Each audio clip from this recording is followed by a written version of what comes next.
लोकसभा चुनाव के बीच हरियाणा में मंगलवार को बड़ा सियासी उलटफेर हुआ है। करीब 2 महीने पहले गठित हुई नायब सिंह सैनी सरकार के भविष्य पर संकट के बादल मंडराने लगे हैं। प्रदेश की सैनी सरकार सियासी अंकगणित में उलझती हुई दिख रही है। दरअसल अभी तक बीजेपी सरकार को समर्थन देने वाले 3 निर्दलीय विधायक कांग्रेस के साथ खड़े हो गए हैं। हरियाणा में बीजेपी की सरकार से समर्थन लेने वाले 3 विधायकों में पुंडरी के रणधीर गोलन, नीलोखेड़ी के धर्मपाल गोंदर और चरखी दादरी के सोमवीर सांगवान का नाम शामिल है। इन तीनों ही निर्दलीय विधायकों ने कहा, किसानों की समस्या समेत तमाम मुद्दे देखते हुए सैनी सरकार से समर्थन वापस ले रहे हैं।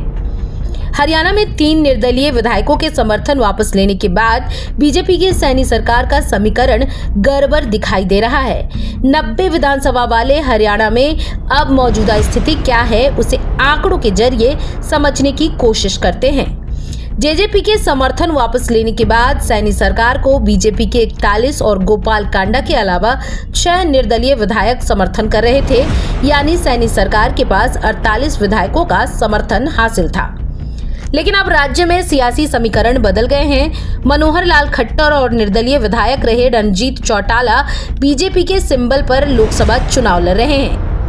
इन दोनों ने ही विधानसभा की सदस्यता छोड़ दी है, यानी सैनी सरकार के पास 46 विधायकों का समर्थन बचा था। अब इसमें से भी 3 निर्दलीय विधायक अब कांग्रेस के साथ खड़े हो गए हैं, यानी सैनी सरकार के पास मौजूदा स्थिति में सिर्फ 43 विधायकों का ही समर्थन हासिल है। हरियाणा के पूर्व सीएम मनोहर लाल खट्टर और रणजीत चौटाला के इस्तीफे के बाद राज्य विधानसभा में विधायकों की संख्या 88 है। इस हिसाब से बहुमत के लिए 45 विधायकों के समर्थन की जरूरत है, जो पूरी होती नहीं दिखाई दे रही है। उधर कांग्रेस का कहना है कि हरियाणा की नायब सिंह सैनी सरकार ने विश्वास मत खो दिया है। पूर्व सीएम और कांग्रेस नेता भूपिंदर सिंह हुड्डा ने प्रदेश में राष्ट्रपति शासन लगाकर जल्द से जल्द विधानसभा चुनाव कराने की मांग की है। हुड्डा ने 3 विधायकों का आभार जताया है। उन्होंने दावा करते हुए कहा कि जनभावना को ध्यान में रखकर सही समय पर लिया गया सही फैसला रंग जरूर लाएगा। आज जनता ही नहीं, बीजेपी को वोट देने वाले और समर्थन देने वाले लोग भी सरकार की नीतियों से दुखी हैं। हालांकि हरियाणा में बीजेपी इतनी आसानी से हार मान जाएगी ऐसा लगता नहीं है, क्योंकि जेजेपी के 10 विधायकों में कौन किसके साथ खड़ा हो जाएगा यह कहना मुश्किल है। वहीं नायब सिंह सैनी करनाल से विधानसभा का उपचुनाव लड़ रहे हैं। अगर वो जीत जाते हैं तो बीजेपी की एक और सीट बढ़ जाएगी। 3 निर्दलीय विधायकों के समर्थन वापस लेने पर सीएम नायब सिंह सैनी ने कहा, विधायकों की कुछ इच्छाएं होती है।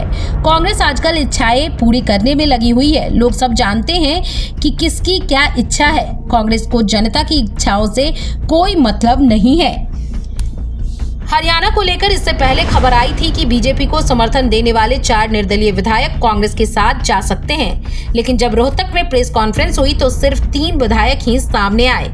ऐसा माना जा रहा है कि कांग्रेस अभी भी बाकी निर्दलीयों को साथ जोड़ने की कोशिश में पूरी तरह से जुटी हुई है।